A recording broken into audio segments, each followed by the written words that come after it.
What's up, guys? It's Connor, and I'm going to be doing a review of Superman Earth 1. Now, I'm going to start off by saying this is probably one of my favorite Superman stories ever.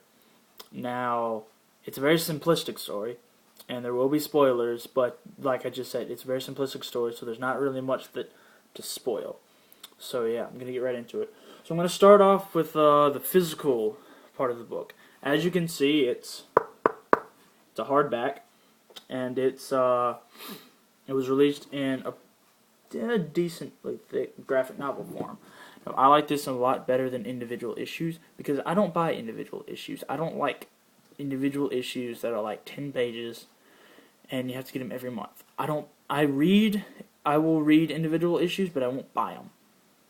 Now, if there's a really good graphic novel, one that I really like, then I'll buy it. You know, of course, I didn't read this prior to my buying it, but I got it and I fell in love with it. Now, starting off with the cover, I actually really like the cover. A lot of people don't like it. A lot of people say it's a very emo, Clark Kent, and I don't think so. I think he looks like a bad A on the cover. And this is what 20-something-year-olds look like nowadays, so it's very well. And I really like how it's a nice, good cover, and then it's a side title. I think it looks really nice. Well, getting into the story, it's pretty much Superman's origin without it being his origin. So it's pretty much him. He's 20-something years old. He's starting out being Superman, and he's trying to figure out what he wants to do with his life. And a lot of people have said it's very hard to, put Superman on the big screen. I'm just going to throw this out because being that he's nearly indestructible, he's very hard to relate to. Well, this story right here is a very relatable Superman. He doesn't know what he wants to do with his life, and he's tried a bunch of different things. And yeah, that's just something that's very relatable in today's time for people who just don't know what they want to do. Now, I was reading a review for this, and someone said that he was like the Peter Parker of Superman. He's always whining and whatnot. That's completely retarded.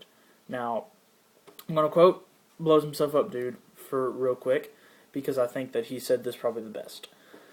Peter Parker is a character that everything goes wrong for. In this, Superman, Clark Kent, is a character that everything goes right and he doesn't know what to do. He can do anything, which leads to what does he want to do.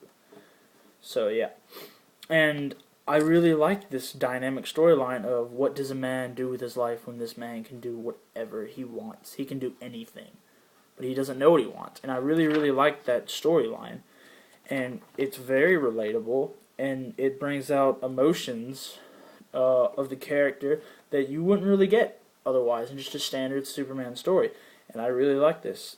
And I love the idea of him trying, different things. He tried football. He got praised by the coaches, and he was like, man, this kid's going in the NFL, blah, blah, blah, blah, all that stuff. He tried being a scientist, and they were trying to figure out, how to use energy or something from sea salt. I can't remember the exact thing. And he just kind of doodles up this equation. It's like, here, try this. And it works. And, he's a mastermind. Which is something that I don't think a lot of people realize is that Superman is very, very intelligent. People, especially from the Justice League show, they just treat him like a jock, like some dumb guy, just muscle. No, he's very intelligent and he's very smart. And that's, one of Superman's powers is super intellect. And as you can see, he tries baseball, he tries science, he tries construction work down there. He tries a lot of different things until he finally goes to the Daily Planet, somewhere where he didn't want to. And I like how the Daily Planet is portrayed, because it's very much paying homage to modern times. It's a failing newspaper, and I like why it's failing. It's failing because of the internet and blogs and whatnot, and other newspapers, but mostly to internet and blogs and websites and whatnot. And that makes a lot of sense, and it's very realistic. So with this, you can easily believe that that's something that's true.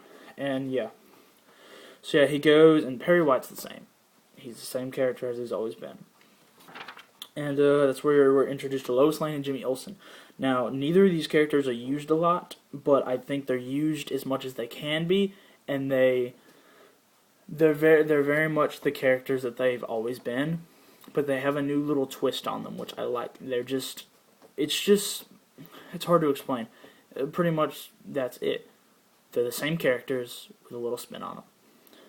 So yeah, I like them.